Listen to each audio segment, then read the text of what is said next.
The cargo ship Horizon's Way floated near station when the message came through. Captain was in the command center drinking cold coffee when his communications officer, Don, turned to him with a strange expression on his face. "Sir, we have an incoming vessel. It is a diplomatic ship. They say they need to dock immediately," Don said. Put down his coffee. The Never moved fast. They planned everything. They thought for years before making decisions. A hurrying meant something was wrong or something was very important. "How long?" asked. "They will be here in 1 hour," Don replied. Left the command center and walked to the observation deck. From there, he could see the ship approaching. It moved through space like a knife cutting through water. The ship was beautiful and smooth, nothing like human vessels. It looked like it was made from crystal and light mixed together. First Officer Hayes joined him at the window. She was tall, strong, and always worried about following the rules. Had been with for 8 years, and she never took risks without thinking about them first. "This is unusual," said, watching the ship get closer. "Very unusual," agreed. The ship docked with the Horizon's Way without asking permission first. That was strange too. Always asked permission. They always waited. They always followed protocol. But this ship just connected to their airlock and opened the door. And went to meet whoever was coming aboard. They brought 2 security guards with them, but they kept the guards back a little. They did not want to look like they were afraid or unfriendly. The airlock opened and light came pouring out. It was not normal light. It was colored light that looked like a rainbow had been broken into pieces. When they stepped forward, understood where the light was coming from. There was young, very young by standards. Her body was made of something that looked like crystal or glass, but it was alive. Her form was tall and thin, and her shape changed slightly as she moved. Colors moved inside her body like water moving inside a glass container. "I am Princess," she said. Her voice came from a translator device, but her words had energy behind them. "I need to speak with the leader of your vessel immediately. I need to speak with you right now." Stepped forward. "I am Captain, this is my ship." Moved closer to him. Her eyes were not like human eyes. They were darker and deeper, like looking into space itself. "You are the leader here." "Good," said. "I must speak with someone in power. I need to meet with the people who can make decisions for your entire species.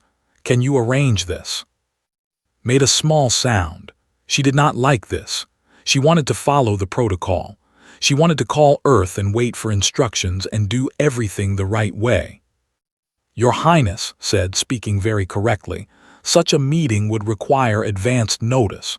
There are procedures and—" "There is no time for procedures," cut her off. The colors inside her body flashed bright and then dark. "I have exactly 72 hours. After that time I cannot help you. After that time it will be too late for everything." Looked at, he could see she was not happy. But he also knew something that might not know. Something dangerous was coming, or something important was happening. The princess would not break her culture's rules and rush through space unless the reason was serious. "We can try," said, "but it may take time to reach the right people. Earth is far away." "You have communications devices that move faster than light," said. It was not a question. She knew it was true. "Yes, but started." "Then use them," said. "Send a message. Tell them that Princess of the Empire requests an emergency audience with human leadership. Tell them that the future of their species depends on a decision that must be made in the next 72 hours. Tell them I am waiting for an answer." Felt something shift inside him. This was real. This was important. This was not a normal diplomatic visit. This was a crisis. He looked at, "Arrange a secure conference room. Get me communication with Earth Command. And bring food and water for our guest. We might be here for a while." Left quickly and turned back to, "Come with me, Your Highness. Let me show you where we can talk." They walked through the ship's corridors. Some of the crew members stopped and stared at the princess. She was unlike anything they had ever seen before. Her body threw light across the walls. Her shape moved in ways that seemed to break the rules of physics. The conference room was small and plain. It had a table and chairs and nothing else. But it had good communication equipment, and it was secure. The walls were thick enough to stop anyone from listening outside. Sat down, but she did not relax. Her body stayed tight. The colors inside her moved fast, like her thoughts were moving too quickly for her to control. "I came here alone," said. "Do you understand what that means? A princess does not travel without guards, without advisors, without her entire household. I came alone because I wanted no one to know I was here. I wanted to break the rules without anyone stopping me." "Why?" asked. "What is so important that you would do this?" "Because I have been watching your species for 200 years, said. "Because the Galactic Council is about to make a decision that will destroy your chance to become something great. Because I believe you are worth saving, and I need you to prove me right." Leaned forward. "What decision? What are they going to do?" "They are going to lock you away," said. "They are going to keep you trapped in your small solar system until you become more like them. They are going to stop you from growing, from exploring, from becoming your full selves. And I am going to try to stop them, but I cannot do it alone. I need you. I need humans. I need you to choose something that frightens you." The door opened and came in with water and food. She looked at, and he could see the questions in her eyes. But he also saw something else. She saw that understood this was important. "Arrange the communication with Earth," said Tu. "And tell them to listen very carefully to what the princess is going to say. Tell them this is not a normal diplomatic event. Tell them everything depends on their answer." Nodded and left the room. Drank the water slowly. She seemed to calm down a little, but her body still moved with energy and worry. "Tell me about humans," said. "Tell me why I should believe in you when most of the council does not." And so began to talk, sat across from Princess in the conference room and began to tell her about humanity. He did not use fancy words or soft language. He told her the truth about what humans were, what humans did, and why humans mattered. 200 years ago, my species was barely leaving our own planet, said. We had wars that killed millions. We had hunger and sickness and death everywhere. We still do. But somehow we kept going. We kept building. We kept trying to do better. Listened without moving. Her body was quiet now, and the colors inside her moved slowly, like she was thinking hard about every word. "I will tell you a story," continued. 50 years ago, there was a ship that crashed on a frozen moon. The crew had enough food for 10 people to survive until rescue came. But there were 12 people on that ship. 2 of them had jobs that would not help anyone survive. They were scientists and teachers, not engineers or doctors. He paused, leaned forward slightly. The 2 scientists could have died first. They could have given their food to the others. But instead, they kept working. They found a way to make the food last longer. They found a way to grow new food in the ice. They found a way to make sure all 12 people lived. And when the rescue ship came, those 2 scientists had discovered something new about that moon that helped humans learn about frozen worlds everywhere. They chose to try instead of to give up, said. Yes, said. That is what humans do, we try.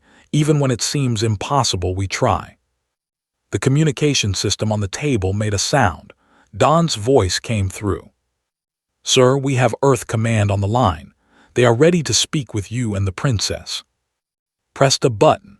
The conference room now had a video connection showing the face of General Robert Carson, the commander of Earth's Space Forces.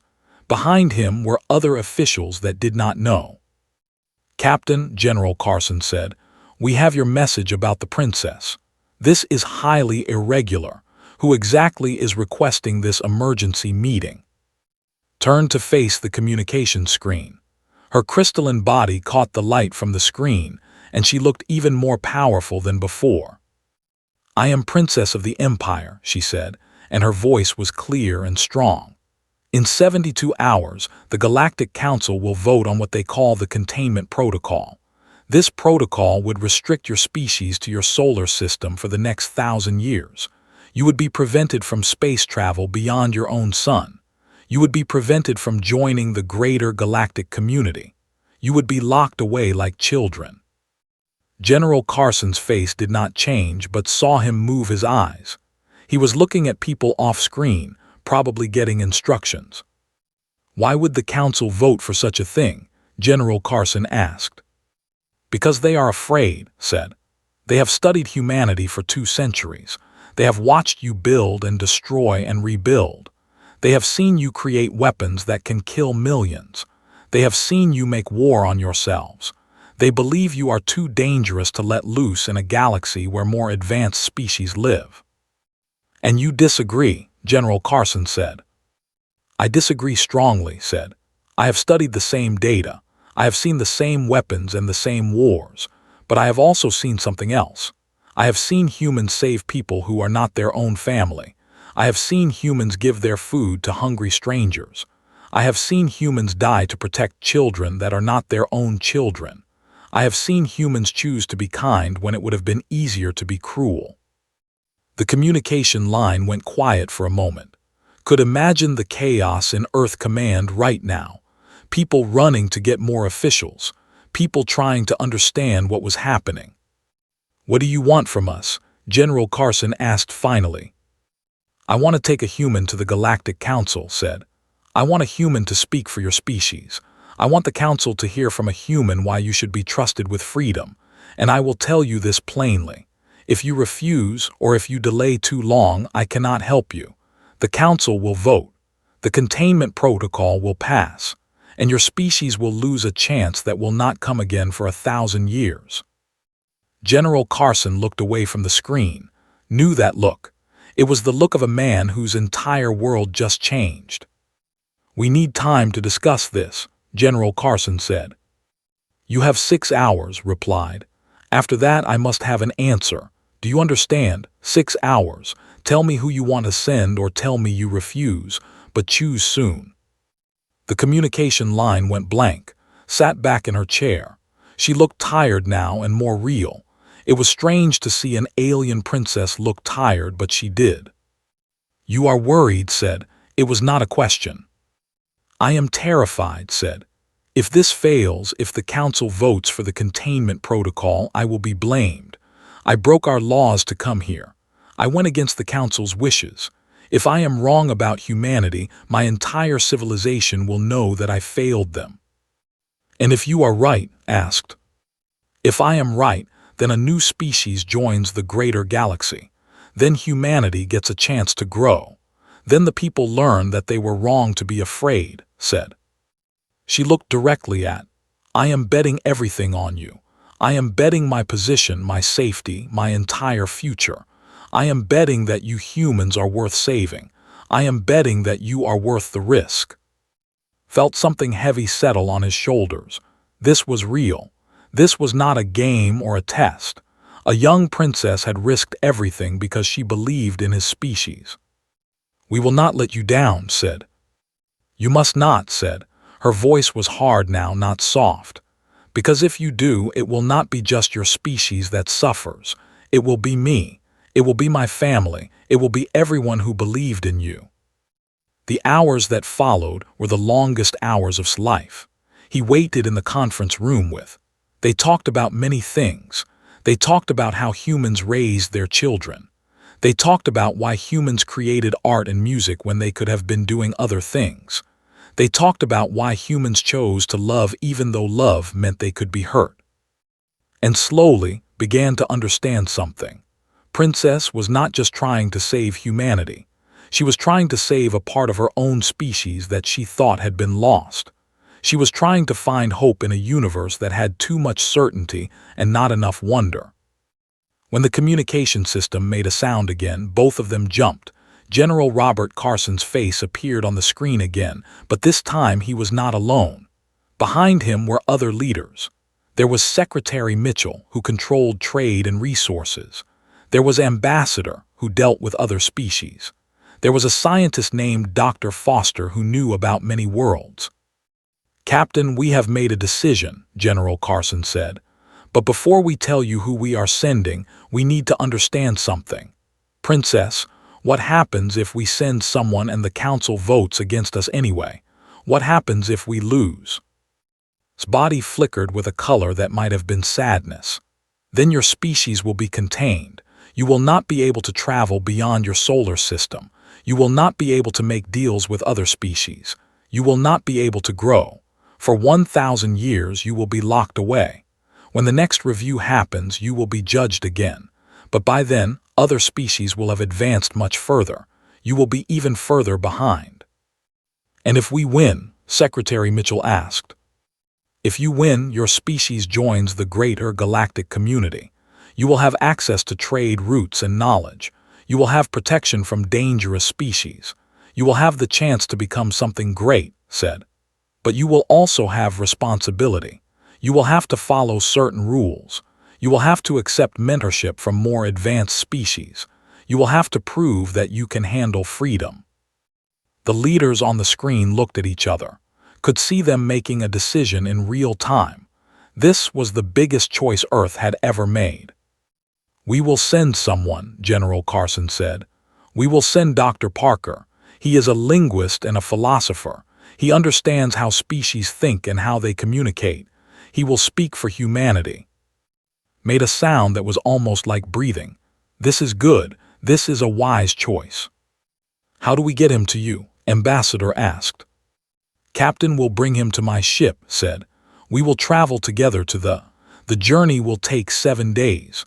During this time, I will prepare Dr. Parker for what he will face. The communication ended and sat in silence for a moment. Everything had changed in just a few hours. Humanity's future was now in the hands of a linguist traveling across space with an alien princess. I need to meet with your leaders, said Tu. I need to speak with them before I leave. This is important. They need to understand what they are risking. Arranged for secure communication with Earth again. This time, more people were on the screen. There were scientists and military officers and government leaders. Spoke to them directly about what they could expect. She explained how the council worked. She explained the other species that would be voting. She explained the arguments that would be made against humanity. The council will say you are too young, told them. They will say you are too dangerous. They will say your history proves you cannot be trusted. These are their main arguments. They are all based on fear. They are all based on the idea that advanced species are always right and young species are always wrong. What arguments will help us? Asked. The truth, said simply. The truth about what humans are. The truth about your capacity for change. The truth about your ability to choose to be better than your worst instincts. The next morning, Dr. Parker arrived at station. He was a tall man with gray hair and intelligent eyes. He had studied human language and alien communication for 40 years. He had written books about how different species understood the universe differently. He was exactly the right person to send. When met, he did something that surprised her. He did not bow. He did not show fear. He simply extended his hand and said, I am Parker. Thank you for believing that humans are worth saving. Looked at his hand for a moment. Then she reached out and touched it with one of her appendages. I am Princess. I hope you are worth saving. Smiled, that remains to be seen. The journey today was strange and beautiful and terrifying. Small transport ship traveled through fold space, a place that did not follow normal laws of physics. Time moved differently there. Distance meant something different. Spent hours looking at space that should not exist. But more importantly, spent time with. She taught him about culture. She taught him about the other species in the galactic government. She taught him the arguments that would be used against him. The will say you are unpredictable, explained. They are a hive mind species. Everyone in their civilization thinks together. They make decisions together. The idea of individual humans each thinking their own thoughts frightens them. They see it as chaos. But humans have created great things, said. Art, music, science. These come from individual thinking. I know, said. but they see all individual thinking as a waste of resources. They believe the hive mind is better. Then I will have to show them that diversity of thought creates better results, said. Taught him more. They communicated through emotion. They would try to feel whether was being honest. They were ancient and had seen many species come and go. They would be skeptical of anything new. They themselves were split on the issue. Some wanted to keep humans contained. Others, fewer in number, believed in vision. You understand now why I am frightened? Asked. You are one human. They will judge your entire species based on what you say and do. I understand, said, but I also understand something else. You are young for a princess. You are taking a risk that no one else would take. You are betting on a species you barely know. You are doing this because you believe something is possible. That takes more courage than anything most humans will ever do. Was quiet for a long time.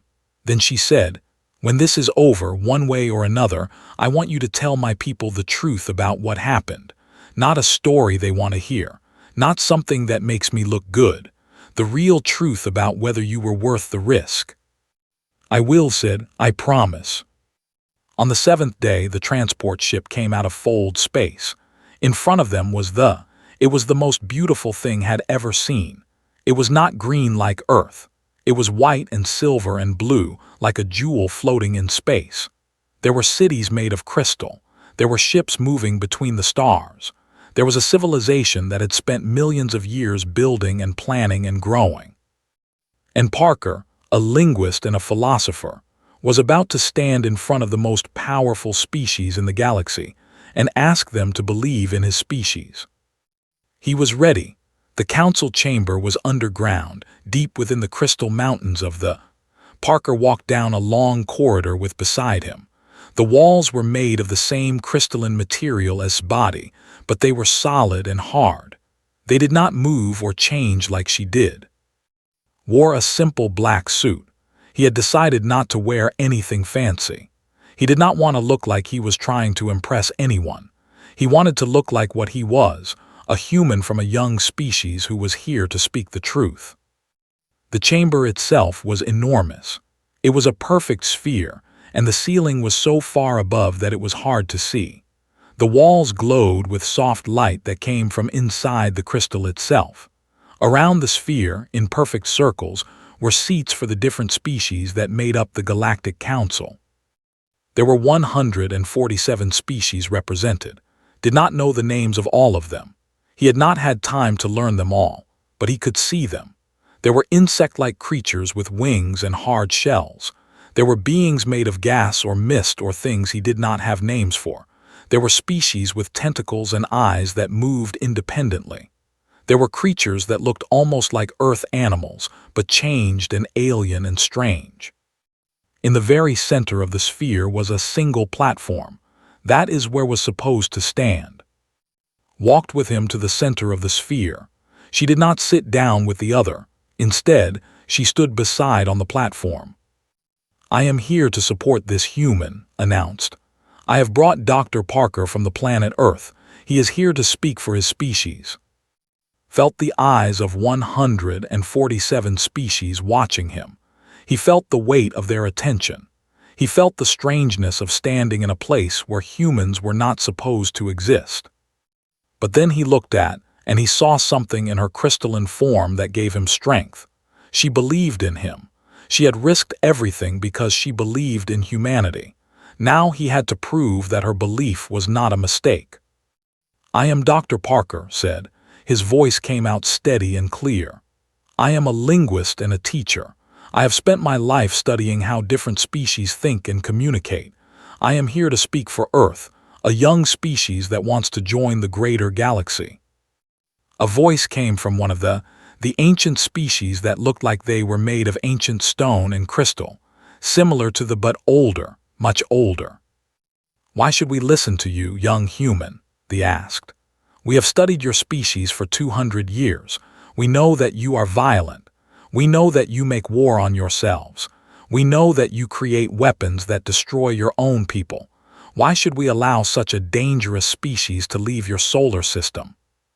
Had prepared for this question, but he still felt his heart beat faster when he heard it. "You are right," said. "Humans are violent, we are dangerous. We have created weapons that kill millions. We have made war on ourselves. This is the truth. I will not lie to you and say that we are perfect. We are not." The insect-like hive mind species made a strange sound. It was like 1,000 voices speaking at the same time. "This human admits that we were correct," they said. "The species is dangerous. We should vote for the containment protocol immediately." But held up his hand. "Wait, I admitted we are dangerous, but I did not finish. Let me tell you what else is true about humans." "Speak," said a being made of flowing light and emotion. "I sense no deception in you. The council will listen." Took a breath. "It is true that humans make war. It is true that we create weapons. It is true that we are violent and dangerous. But this is only part of the truth. The real truth is more complicated than this." 200 years ago, there was a man named James who lived in a place called Africa. A disease came to his village and killed many people. James was strong and healthy, and he did not get sick. He could have left and saved himself, but instead he stayed. He took care of the people who were sick. He shared his food with them. He sat with people while they died. Eventually, James got sick too, and he died. He saved no one with his actions. It made no practical sense, but he chose to do it anyway. That is human too. The pulsed with colors that had learned meant interest. "I will give you another example," continued. 500 years ago, a human named Maria lived in a time when her country was at war with another country. She met a man from the enemy country. They fell in love. When both countries discovered this, they wanted to execute both of them, but instead of choosing to accept death, they chose something else. They ran away together. They created a new life in a new place. They had children who grew up in peace. Their story became a legend. It became a story that teaches humans that love is more powerful than hate. That is human too. The chamber was quiet. Even the 1,000 were quiet. "You see," said, "we are not just violence and weapons. We are also love and sacrifice and the ability to choose to be better. Yes, we make war, but we also make peace. Yes, we create weapons, but we also create art and music and beauty. Yes, we can be cruel, but we also have the capacity to choose kindness." One of the elder ones spoke again. "But these are just stories. How do we know that humans will not use your freedom to destroy us?" "You do not know," said. "That is the truth. If you allow humans to leave our solar system, there is a risk. There is a chance that we could become dangerous to other species. There is a chance that we could make mistakes that harm the greater galaxy. That is a real risk." They started to argue among themselves. Some were angry for admitting that humans were a risk. Others nodded, like they understood what he was saying. "But," continued, his voice getting louder, "I will tell you something else. Every species in this chamber once faced the same moment. Every species that is now advanced was once young and dangerous and full of potential for both good and evil. You took a risk on yourselves. You believed that you could grow and change. You believed that you could choose to be better. That is all we are asking. We are asking you to believe in us the way you once believed in yourselves." Looked directly at each group of species as he spoke. They used to be young. They were dangerous once too. They built their hive mind through many failures and many painful changes. Every one of you knows what it is like to be new and frightened and uncertain. We are asking you to remember that feeling. We are asking you to take a chance on us. The silence that followed was so complete that thought he could hear the stars moving outside the chamber. Then they spoke.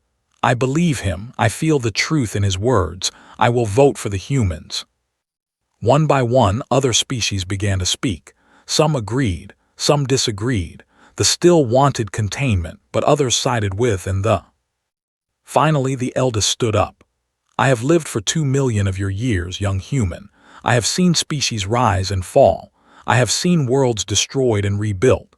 And I have learned one thing. The species that survive are not the strongest or the most intelligent. They are the ones willing to take risks, willing to believe in something they cannot prove, willing to give other species a chance." The looked around the chamber. I vote to reject the containment protocol. I vote to allow humans to join the greater galaxy. One by one, the votes were called. In the end, the decision was made. Humanity was free. The vote was not unanimous. The still abstained and some other species voted against allowing humans freedom, but it was enough. 100 species voted to allow humanity to join the greater galactic community. 13 species voted for the containment protocol. 24 species abstained. The containment protocol was rejected. Parker stood on the platform and felt the weight of that decision settle on him. He had done it. He had convinced the Galactic Council to believe in humanity. But he also felt something else. He felt the weight of responsibility. Now humanity had to prove that was right. Now humans had to show that they could handle freedom. When the council session ended, found in a large chamber where they had prepared a place for him to rest. The chamber had windows that looked out over was staring out at the crystal cities and the ships moving between the stars. "You did it," said. She stood beside him and her form was calm now. The rapid colors inside her had slowed down. "We did it," replied. "I could not have done this without you. You believed in us first." Was quiet for a long moment. "I was terrified," she admitted. "I was terrified that I was wrong. I was terrified that you would prove the council correct, that humans were too dangerous, too unpredictable, too reckless to be trusted with freedom." "And now?" asked. "Now I know the truth," said. "You are dangerous, you are unpredictable, you are reckless, but you are also brave and willing to change and capable of great love. You are the opposite of what my people have become. We have had too much time. We have had too much safety. We have lost the ability to hope." Turn to look at her. "Maybe that is why you believed in us. Maybe we remind you of what you used to be." His form flickered with a light that might have been sadness or might have been joy. Was not entirely sure which. The journey back to Earth was different from the journey to this time, was traveling as a representative of the Galactic Council. Other species sent their own ambassadors with him. There was a who could communicate with emotion. There was an elder who had voted for humanity. There was even a young torrent who disagreed with the majority of its species but wanted to learn more about humans. They traveled together through fold space, and when they came out on the other side, Earth was waiting for them. Captain met them at station. When he saw, he embraced him like a brother. "We received the messages," said. "We know what you did. You changed everything." "The council changed everything," said. "I just told them the truth." News of the vote spread across Earth faster than light through the communication networks. Cities celebrated. People danced in the streets. Governments called emergency sessions. The future had changed in a single moment. But Parker went to a small house in a quiet place to think about what had happened. He had been given an opportunity to speak for his entire species, and he had done it. But now he understood something deeper. Speaking for humanity was easy compared to what came next. Now humanity had to prove that they deserved the trust the Galactic Council had given them. That night wrote a letter too. He did not send it immediately. He worked on it for a long time, trying to find the right words to say what he was feeling. "You asked me to tell you the truth about whether you were worth the risk," wrote. "The truth is that you were worth the risk, and the risk was worth taking. But more than that, you took a risk on an entire species. You believed in us when we did not even believe in ourselves. That takes a kind of courage that I do not think my species understands yet." He continued writing, describing his feelings about the vote and the responsibility that now rested on humanity's shoulders. He wrote about how humans would have to work together to prove that they were worthy of faith. When the letter was finished, sent it to the. Months passed. Humans began to travel through the fold space to meet other species. Human traders started to create connections with other civilizations. Human scientists worked together with and researchers to understand the universe better. Slowly, gradually, humanity began to integrate into the greater galactic community. But there were problems too. Some humans wanted to take advantage of other species. Some wanted to gain power through military force. Some wanted to ignore the rules of the Galactic Council. Had to spend much of his time defending humanity's choices to the Council and defending the Council's rules to humanity. One day, received a message from. She had been appointed to a new position within the government. She was now the ambassador to newly accepted species. She would work to help young civilizations learn how to function in the greater galaxy without making the mistakes that older species had made. Your species is learning, wrote. They are making mistakes, yes. They are breaking some rules, but they are also learning faster than any species I have ever seen. They are showing the kind of adaptability that I hoped they would have. She continued, I will probably never return to my original position within the hierarchy. Some of my people think I was wrong to take such a risk on your species, but I am not sorry. Every time a human helps another species, every time a human chooses kindness over conquest, I know that I was right to believe in you. Did not respond to that message immediately.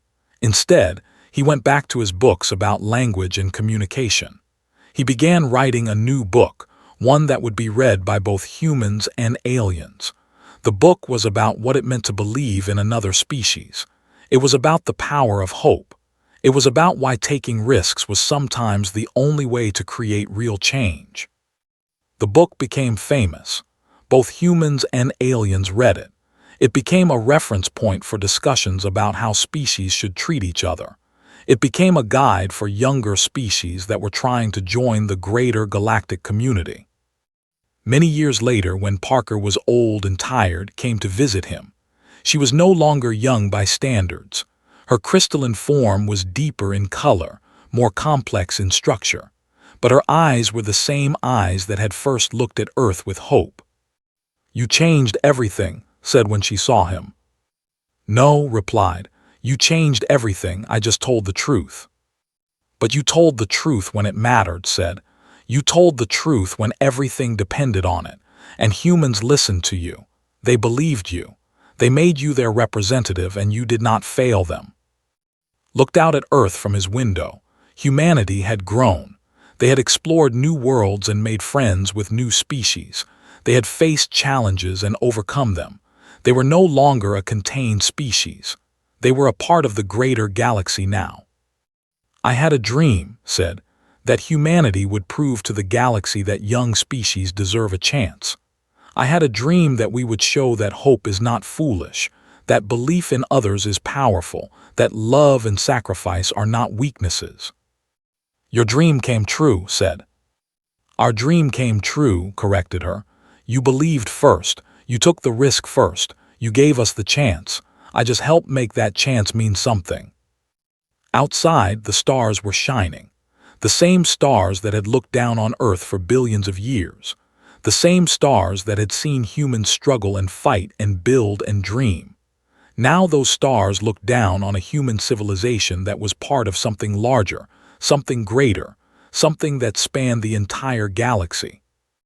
And somewhere in the vast reaches of space, there were young species looking up at those same stars, wondering if they too could find someone who believed in them the way had believed in humanity. Wondering if they too could be given a chance to become something great.